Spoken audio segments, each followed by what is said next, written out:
Welcome. It's a new for YouTube channel here. Pali miyambi makolo yomwe ina pakadali pano siyikulimbikitsidwa kamba momwe dziko linasinthira pa nkhani zama ufulu komanso kufala kwa kachilombo koyambitsa matenda a HIV and AIDS. Umodzi mwa mwambo womwe umaletsedwa pakadali pano ndi wa Fisi womwe ena amawusokoneza ndi mwambo wotsatsa fumbi. Mmbuyomu mfumu yayikulu Lukwa yochoka m'boma la Kasungu inafunsidwa kuti yankhulepo za mwambo ndipo inalongosola motere. Mfumuyi inayamba ndi kuyankhula zokhuza mwambo wa Fisi kunena kuti ndi pamene munthu amalembedwa ganyu yoberekana mu nyumba ya munthu wina yemwe zikumukanika kutero. Nchitoyi imakhala ganyu ngati kuti munthu wagula galimoto koma sakutha kuyendetsa, ndipo munthu wogula galimotoyo amalemba munthu wina yemwe amatha kuyendetsa galimotoyi kuti azimuyendesera kumulipira. Mfumuyi itafunsidwa kuti nanga zija mamuna amakalowa ndi kukagona ndi mkazi amene mwamuna wake womwalira kapena kugona ndi atsikana omwe achoka kumene kusimba ndi chani, iyoyi inayankha kuti mwambo umene uja sumachedwa kuti Fisi koma kutsatsa fumbi.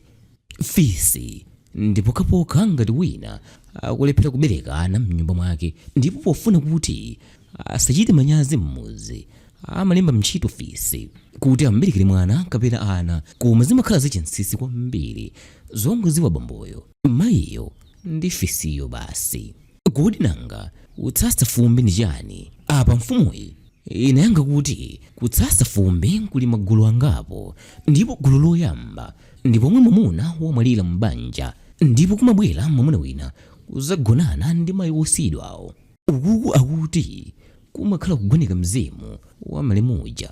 Gulu lina ndi pamene nthawi zina mkazi akataya pakati kapena atsikana akabwera kuchoka kusimba amayenera kutengana ndi mwamuna kuti agonane naye ndi cholinga chotsatira miyambo yomwe imati kutero kumapangisa mzimayi wotaya pakatiyo asazatenso pakati pena, komanso atsikana ochoka kusimba aja okhala kuti akula.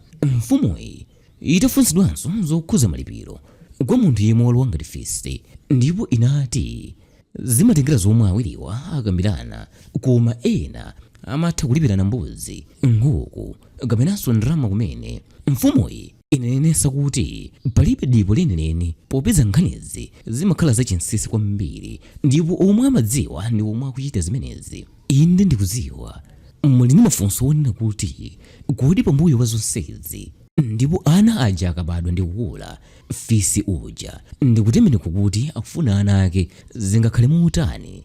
Apa mfumuyi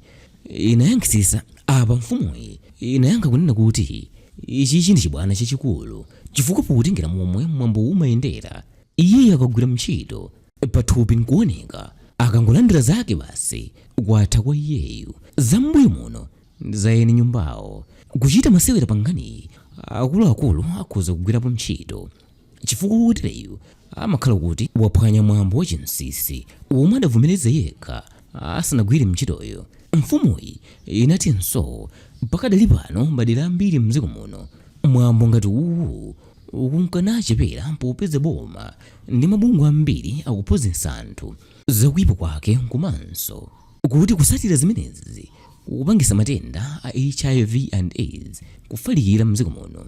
Iyeyo anatinso omwe amavutika ndi mwambo umenewu ndi asikana ndi azimayi popeza mwamuna mmodzi amatha kutsatsa fumbi kapena kulowa Fisi kwa akazi ambiri, zomwe zimayika miyoyo ya azimayi ndi atsikanawa pa chitswe mdziko muno.